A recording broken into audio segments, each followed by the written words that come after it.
Are you looking for information about the financial health of a college you are considering? Or are you concerned about your private college that it might be in financial trouble, might close, or maybe just struggle to provide a quality education? Today's health and viability comparison is from a list of colleges submitted by a viewer. The 5 private colleges we're going to look at today are Rockford University, Knox College, Eureka College, Beloit College, Manantha Baptist University. Hi, my name is Gary Stocker. For the past 5 years, I have been researching the financial health and viability of private colleges throughout the United States. In 2020, I created and released the College Viability app that I'm going to use today to compare these 5 colleges. During the video, I'll show you how to easily and quickly compare the financial health of these 5 private colleges that you may be considering. I can help you become more comfortable, more informed, and more confident in your final college decision. By the way, the data I use is from the National Center for Education Statistics. It's a federal government agency, and the data is from the period 2014 through 2019. Here is the first look at the 5 colleges. You can see them listed alphabetically on the left-hand side. I want to provide just kind of a quick overview of what our analysis is of these 5 colleges. And we typically use a battery indicator system, a red, yellow, green indicator, where red suggests we have a lot of concern about a college's financial health and viability. Yellow is mostly some cautionary tales that we want our viewers to be aware of. And green, by comparison, is a private college that we are much more comfortable with their overall financial health and really have zero concerns about their long-term viability. And let's just look at the 5 that we have here. Beloit College, we're going to give a yellow battery indicator to, and I'll go in more detail during the rest of the video. And the big part of our concerns is this expense and revenue imbalance. You can see that over the 6 reported years, 2014 to 2019, expenses have gone down a little bit, $1.5 million, but revenue has gone down almost $18 million. You'll hear me say time and time again, this is the scenario where colleges, in an effort to get their expenses and revenues matched up more, will cut faculty, employees, majors, or courses. That's the kind of question you want to ask with a yellow battery indicator and such a gap between expenses and revenues. I look at Eureka College, and we have Eureka College as a red battery indicator. A couple things we're looking at on this main summary screen. Their enrollment is down over 130 students over 6 years. You know, maybe enrollment goes down once or twice over a period of 6 years, but to continue a downward trend over 6 years is not a good pattern. We have some concerns about their revenue. Kind of like Beloit University, the revenue, their tuition and fees revenue is down over the 6 years. It's like running a business. You know, the revenue can go down on occasion, but it can't consistently go down over a 6-year period.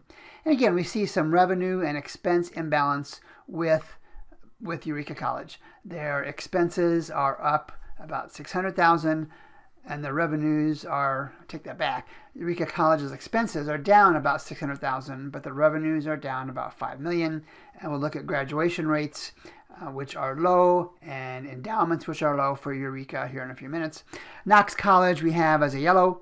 Our focal point for Knox College, again, we see the enrollment is down over the course of the 6 years. The 6 years worth of tuition and fees revenue is down almost $4 million, not a good pattern. You can see the graduation rate is down a little bit. We'll see the actual numbers in a minute. And again, the same thing we've seen with others. The expenses are up $5 million. The revenues are down a little over $14 million. Not a good pattern. Be concerned about programs, degrees, majors, and faculty cuts in a college with that kind of pattern. And then we'll look at their endowment, which isn't bad for Knox College, especially when compared to the other colleges in this set. Manantha University, we're going to give a yellow indicator to. This is kind of a hand-to-mouth organization. They seem to have done a decent job of matching their expenses with their revenues. The expenses are up $1.2 million, but the revenues are up $800,000. Unlike the first 3 that we looked at, we'll give them credit. The main reason for the yellow indicator for Manantha is their endowment is really, really small. I'll talk about that in a minute. And their 6-year graduation rates are nothing to write home about. And then finally, Rockford University, we're going to categorize as a red as well. Here's why. Their 6-year graduation rates really low, almost embarrassingly so. And their endowment is nothing. Their endowment is so small as to give them no buffer, kind of like Manantha University in the coming years. So we've looked at the 6 years worth of changes with this tab right here. Let's look at some of the individual tabs or look at the annual numbers just to kind of reinforce what we see and to give you some things to think about as you consider these colleges. Let's start with enrollment. Again, you can see the summary number over here in the next to far right column. All 5 have decreasing enrollment. It's common throughout higher education. It's a concern everywhere. You can compare the numbers here. You can see that they're all relatively small colleges with enrollment from 1,300 down to about 700, 600 for Eureka College. But even looking at that, Eureka with an enrollment of 530 has lost 136 students over 6 years. You have to be concerned that they have been unable to reverse that pattern. The enrollment directly affects a university's, a college's ability to collect revenue. And by comparison, we have our little green, yellow, red indicators over here. These 3, by comparison, even though they're all negative numbers, had less drop in enrollment. Let's take a look at tuition and fees. Tuition and fees, you can compare the numbers from the 2013-14 time period all the way out to 2018-19. Again, that's the most recent data available.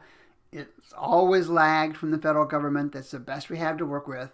And let's remember that the College Viability app lets us compare one college to another. It's not an absolute indicator. It doesn't suggest that a college is good or bad. It just compares some financial and operational aspects of these colleges. So we can see that, for example, Beloit is down from $23 million in revenue from tuition and fees down to $20 million and change. Eureka from 9 and change to 7.5. You can see the pattern all the way through. And again, we have some comparisons. We can see that the percent drop was not as much for, actually went up for both Manantha and Rockford University. As a comparison, that's something to think about. Let's look at the endowment. The threshold that we use for the endowment is $50 million. An endowment of $50 million or less is a general threshold to say, hey, this college, this university doesn't have the systems and processes in place to capture gifts from friends, families, alumni, and others. You'll have heard stories about some of the big colleges, the Harvards and Yales, with multi-billion-dollar endowments. They have the systems and processes, as do some of these colleges. For example, Knox and Beloit have decent endowments, well above the $50 million threshold that we look at, and this is for 2018 and 2019. You have to have concerns about Rockford and Eureka and Manantha, which effectively has 0 endowment. It doesn't provide us confidence that they have the financial resources to survive downturns like we've just gone through. But more importantly, it indicates kind of a chronic or historical inability to gather gifts from those resources that we mentioned before. So when we look at a red battery indicator, Eureka College, for example, is red. That $22 million in endowment is it's not even half of what we consider the minimum threshold. Consider that when you look at these colleges. Let's look at graduation rates for the last comparison here. Again, we have a threshold, and it's used by many, but not by all. And it's a 6-year graduation rate. The threshold we use is 70%. So for every 100 freshmen who start, for example, at Beloit College, who's done a good job with this, for every 100 who start at Beloit, 75 have graduated with a bachelor's in something within 6 years. Again, our threshold is 70%. You can see both Beloit and Knox are above that number. But you'd have to have concerns about Manantha and Eureka and Rockford's historical ability, to develop the systems and processes to get students to graduate. I'll remind viewers again, this is a comparison. Does that mean Beloit College is a better college than Rockford University? I'm not going to say that. It does mean that Beloit College, for the systems, processes, and students they have in place, does a much better job of graduating students than Rockford University. There are also some tabs at the bottom of the College Viability app screen that you see right here that give us a chance to compare some different expense categories per student or per FTE. And FTE stands for full-time equivalent, implied as a student. So when we look at that, let's take a look at each of these. And I'm going to click on academic support per FTE. And all we're looking for here, and we're going to look at the most recent year, 2019, is big gaps. So we talk about academic support. You'd want that number to be higher rather than lower. So let's go ahead and sort these by largest to smallest. So we can see that Beloit College spends about $3,500 per student on academic support. Rockford University, about a third of that. Draw your own conclusions. It's a comparison of the expenses that colleges have chosen to invest in their students. Let's look at the next tab, retention rate. Students continuing to persevere toward a degree at a college. And again, we can look at the changes. Some have been more growth than others. Some have actually gone down with the red indicators here. But again, let's just focus on 2019. Let me sort this by the year. And we can see that Knox and Beloit and Manantha do a decent job, especially by comparison when we look at Rockford and Eureka. Does it mean a higher or lower quality of student?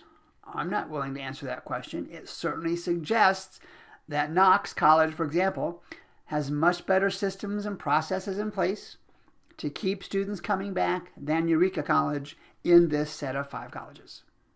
And if you want to look even deeper into the data, I'm impressed with the full-time retention rates for both Knox and Beloit. But look at their change over the last 6 years. They have struggled. Both have gone from a mid to upper 80s number down to around 80. I don't view that as a serious concern, but it's always a pattern to watch. Let's take a look next at institutional support. We'll call this administrative support, how much is paid per student for non-teaching faculty. That's a gross generalization, but it works. And again, let's sort this by 2019's data. And we can see that Beloit College spends a little over $9,000 per student. Manantha, a little over $3,200 per student. It suggests that Beloit is administratively heavy by comparison? Maybe. But it gives you a comparison. This is a dramatic difference. Much less so when we look at Beloit, Rockford, and Eureka. Those aren't big differences in my mind. But it's just another factor to consider. It's something else you can ask if you're considering Beloit College. Why do you spend so much on institutional or administrative support compared to others in your area? Let's take a look at instruction expense. And I believe by definition this is the actual faculty salaries, direct teaching salaries per student. And again, we can see significant disparities. Knox College represents themselves well. It's up at $14,000 and change per student, very similar to what Beloit has. And compare that to Eureka and Rockford with numbers about $7,000 and a little over $6,000 per student. Next, let's look at tuition and revenue, or the revenues from tuition and fees. And again, they've already been sorted, but for 2019, you can look at the other years on your own. The data suggests that Beloit brings in $16,000 and change per student. Manantha, $13,000 and change per student. Now, this is where the absolute number of students enrolled is going to have an impact, but it's a comparison you can use. If there were $16,000 per student and $5,000 somewhere else, you'd really have to wonder what's going on. And lastly, let's look at student service expense, support services for students. And again, we can see some significant disparities. Knox College, I view this as a good investment in student support services, so the higher the number, the better. But look at the disparity.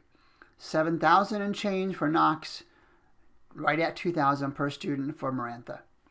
Use this whole set of data to compare one college to another as you make your college decisions. So let's wrap up this comparison of these 5 private colleges. I'm not doing predictions. I'm not doing guesses.